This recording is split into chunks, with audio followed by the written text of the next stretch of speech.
Hello friends, स्वागत है आपનું મારા રસોડાના કાઠિયાવાડી સ્વાદમાં। હું ભાવનાબેન રાઠોડ। આજે આપણે બનાવીશું માત્ર એક જ દિવસમાં તૈયાર થતો સફેદ દૂધ જેવો આમચૂર પાવડર અને સાથે કેરીના આંબોડિયા। ફ્રેન્ડ્સ, ઉનાળામાં લીંબુ મોંઘા થાય ને ત્યારે કોઈ પણ જગ્યાએ જ્યાં તમારે ખટાશની જરૂર પડતી હોય ત્યાં તમે આંબોડિયા અને આમચૂર પાવડર બંનેમાંથી કોઈ પણ વસ્તુનો ઉપયોગ કરી શકો છો। તો બધી જ નાની નાની ટિપ્સ વિડીયોમાં તમારી સાથે શેર કરેલી છે। જો તમારો આમચૂર પાવડર કાળો પડી જતો હોય ને તો એક વખત મારી રીતે બનાવો। ચાલો બનાવીએ વધુ ખાટો અને સ્વાદિષ્ટ આમચૂર પાવડર અને આંબોડિયા। એકદમ સફેદ દૂધ જેવો અને ખાટો આમચૂર પાવડર અને આંબોડિયા બનાવવા માટે અહીં અમે 1 કિલો તોતાપુરી કેરી લીધી છે। આમચૂર પાવડર બનાવવા માટે બને ત્યાં સુધી એકદમ ફ્રેશ કેરીનો ઉપયોગ કરવાનો। અંદરને ભાગે પીળી કેરી ના હોવી જોઈએ। તમારે ત્યાં મળતી કોઈ પણ કાચી કેરીનો ઉપયોગ કરી અને તમે આ બંને આઈટમ બનાવી શકો છો। પહેલાં તો કેરીને એકદમ સારી રીતે ધોઈ લેવાની છે, પછી ઉપયોગમાં લેવાની। અત્યારે મેં કેરી સારી રીતે ધોઈ લીધી છે। ઘણા વ્યુઅર્સની એવી કમેન્ટ હોય છે કે આમચૂર પાવડર ઘરે બનાવીએ ને તો થોડા દિવસમાં કાળો પડી જતો હોય છે, ચીકણો પણ થઈ જતો હોય છે।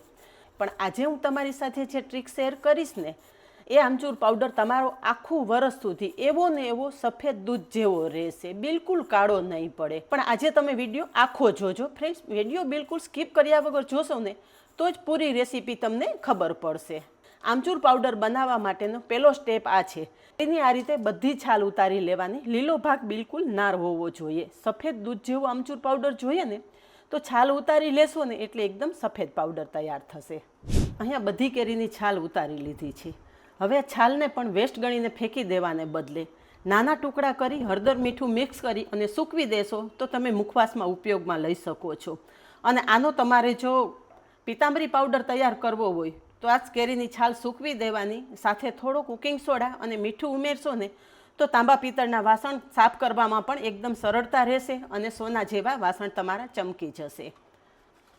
હવે આમચૂર બનાવવા માટે ઘણા લોકો કેરી ક્રશ કરીને ઉપયોગમાં લે છે, પણ એના જ્યારે તમે કેરીના પોપડા ઉખડો ને ત્યારે ઘણો બધો સમય લાગતો હોય છે। કેરીના તમે ચીરું કરશો તો પણ સુકાતા વાર લાગશે। એના માટે એક બેસ્ટ ઓપ્શન બતાવું। બટેટાની કાતરી માટે જે આપણે મશીનનો ઉપયોગ કરીએ છીએ ને એ જ ખમણીનો ઉપયોગ કરી અને આપણે કેરીની આ રીતે સ્લાઇસ તૈયાર કરી લેવાની છે। આ રીતે તમે સ્લાઇસ કરશો ને એટલે એકદમ પાતળી સ્લાઇસ તૈયાર થશે, જે સુકાતા પણ બિલકુલ સમય નહીં લાગે।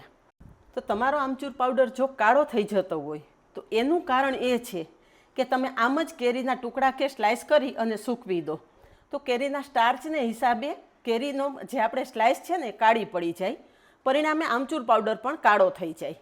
તો શું કરવાનું કે જે રીતે આપણે બટેટાની કાતરી કરતા જઈએ અને પાણીમાં ઉમેરતા જઈએ ને એ જ રીતે આપણે કેરીની જે સ્લાઇસ તૈયાર કરી છે ને એ પાણીમાં ઉમેરી દેવાની છે।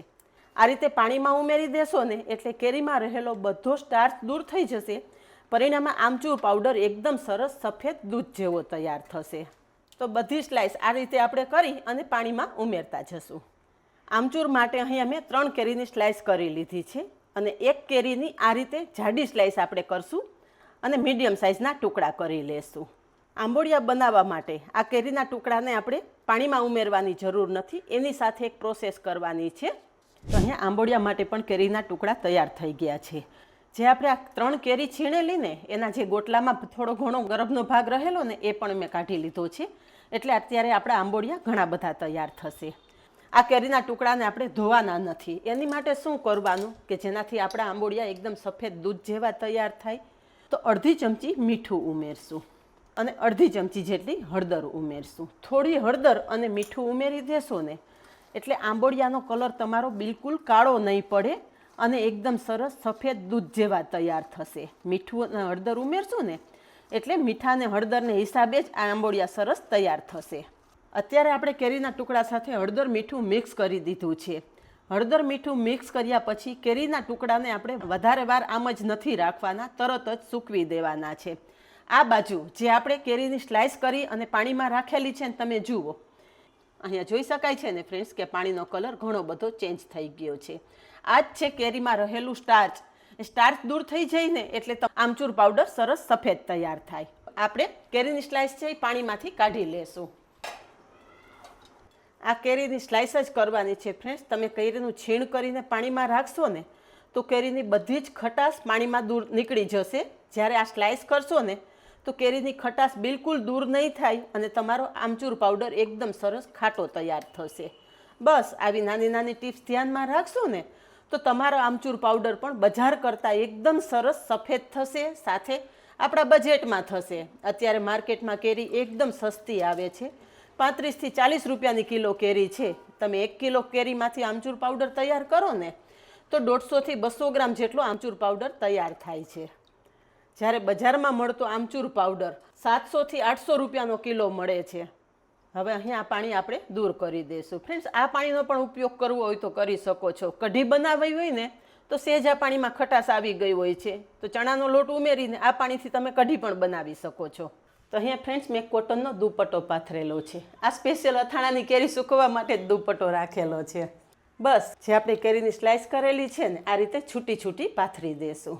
સ્લાઇસ એકદમ પાતળી હોવાથી માત્ર એક જ દિવસમાં તમારી આ સ્લાઇસ એકદમ સારી રીતે સુકાઈ જશે અને એકદમ ઓછી મહેનતે તમે આમચૂર પાવડર તૈયાર કરી શકશો. હવે એ જ રીતે આંબોડિયાના ટુકડા પણ હળદર મીઠું મિક્સ કરેલા છે ને એ પાથરી દેશું.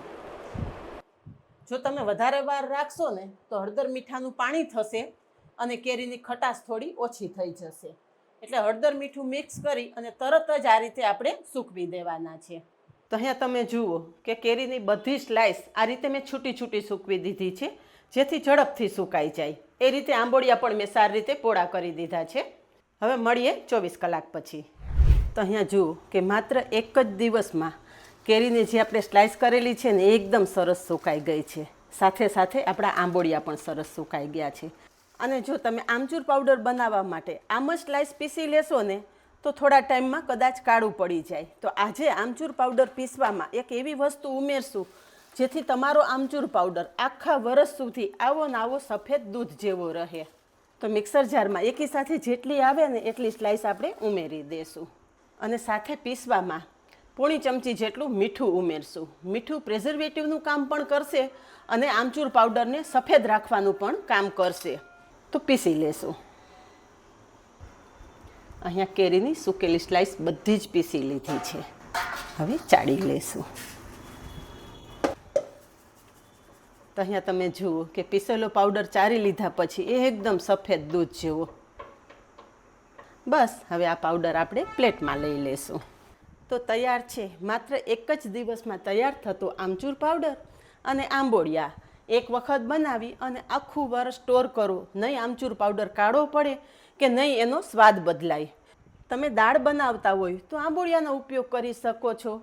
બટેટા વડા કે એવું કોઈ ફરસાણ બનાવતા હોય કે જેમાં લીંબુના રસની જગ્યાએ તમે આમચૂર પાવડરનો ઉપયોગ કરી શકો છો.